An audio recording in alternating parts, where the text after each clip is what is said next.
la route de Mamou et autres, des points de pesage. Des points de pesage où les véhicules en sortant, les camions, les gros poids surtout, vont être pesés et tout de suite procéder au délestage. C'est-à-dire qu'aucun camion ne passera désormais au niveau de ces points sans être pesé. Mais si je dois vous expliquer déjà ce que la surcharge fait sur nos routes, c'est énorme, c'est extrêmement grave. Quand on est en train de dimensionner une chaussée, généralement, c'est 3 paramètres qu'on prend en compte. Le premier, c'est la vocation même de la route. Ensuite, le trafic du poids lourd sur la chaussée. Et troisièmement, le dimensionnement, si ça doit être une emprise de 40 mètres ou de 30 mètres, etc. Mais le trafic poids lourd est extrêmement regardé. Et je vous donne par exemple que 1 tonne de surcharge à l'essieu sur un camion, c'est comme si vous avez 1 million de véhicules qui passent sur le même endroit. Et quand il y a surcharge, c'est la durée de vie de la chaussée qui est réduite, la durée de vie. Normalement, on peut faire une route sur 15 ans, mais si la route est toujours empruntée par des poids lourds, de 15 ans, vous revenez à 7 ans pratiquement. Donc, on perd énormément. Et donc, souvent, quand on voit nos routes défoncées, on a l'impression que les entreprises qui travaillent ne font pas bien ou ne sont pas très bien, mais pour la plupart du temps, c'est des surcharges. Nous avons fait un premier test au niveau du port. Il y a 2 semaines, moi-même, j'étais au port. Sur les 3, normalement les 2 sorties, il y a une seule sortie où le pèse-essieu a été installé. 10% seulement qui sortaient du port ont été contrôlés. Et sur les 10%, 85% étaient en surcharge. 85% étaient en surcharge.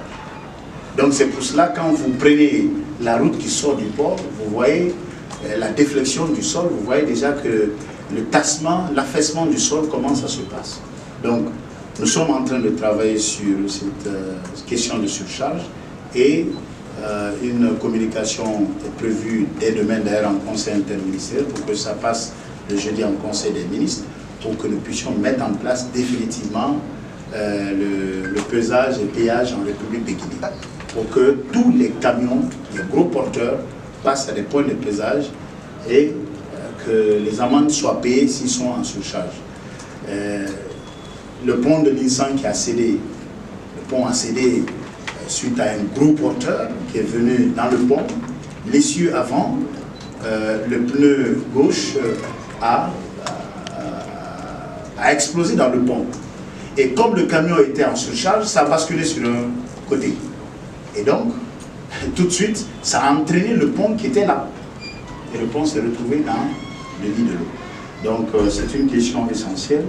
Et nous ferons tout pour que cela soit une réalité, puisque déjà le préalable a été fait. Et je précise aussi que l'entreprise avec laquelle les discussions sont en cours, c'est elle qui est installée au Sénégal, en Côte d'Ivoire, en Gambie, en République démocratique du Congo. Donc nous n'avons pas choisi comme ça, et c'est suite à un appel d'offres avant même moi mon arrivée au sein du ministère. Donc il y a un processus qui a été engagé depuis 2016.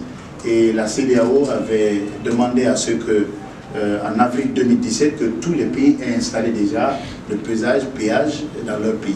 Donc nous, on va aller rapidement se mettre dans les normes de la CEDEAO pour que d'ici peu, qu'on ait ce système en place pour permettre à ce que nous protégeons mieux notre patrimoine routier. Deuxième, est-ce que le pont de l'essence sur la défense? J'avoue que le travail qui a été fait là-bas est juste remarquable. Quand vous avez 5000 m3 d'enrochement qui est fait dans le lit de l'eau, 5000 m3, avec des proclaims pour bien tasser, pour qu'il n'y ait pas d'affaissement, pour qu'il n'y ait pas que ça ne bouge pas sur le plan différentiel, mais je peux vous assurer que le travail qui a été fait est remarquable. Nous-mêmes, normalement, un pont, quand vous êtes en train de construire un pont, vous avez 2-3 mois pour finaliser le pont. 2 à 3 mois. J'avoue que l'entreprise qu'on a demandés à faire ce travail travaillent environ 120 heures par semaine. Ils sont sur le terrain permanemment, constamment, de 7 heures à 23 heures, souvent à minuit. Ils n'ont pas quitté le chantier, ils sont restés là-bas en permanence parce qu'ils savaient que c'est un lieu stratégique. Un lieu stratégique. Voilà. Donc, le travail est fini, mais comme vous le savez, la cure du béton obéit à un délai. Il faut que l'on donne le temps pour que le béton soit totalement sec. Donc, vous avez au moins 21 jours, ça sera à 92% de résistance. Donc, tout le monde pourra emprunter le pont en ce moment. Mais d'ici là, on ne peut pas.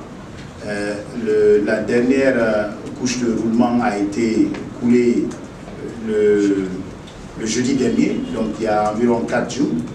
Donc on ne peut pas se permettre tout de suite, malgré que les populations hier ont tenté de forcer le passage.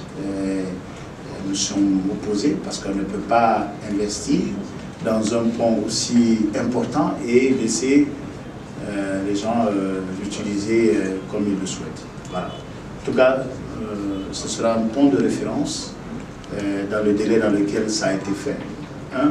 Et deuxièmement, les mesures de sécurité ont été prises. C'est une signature internationale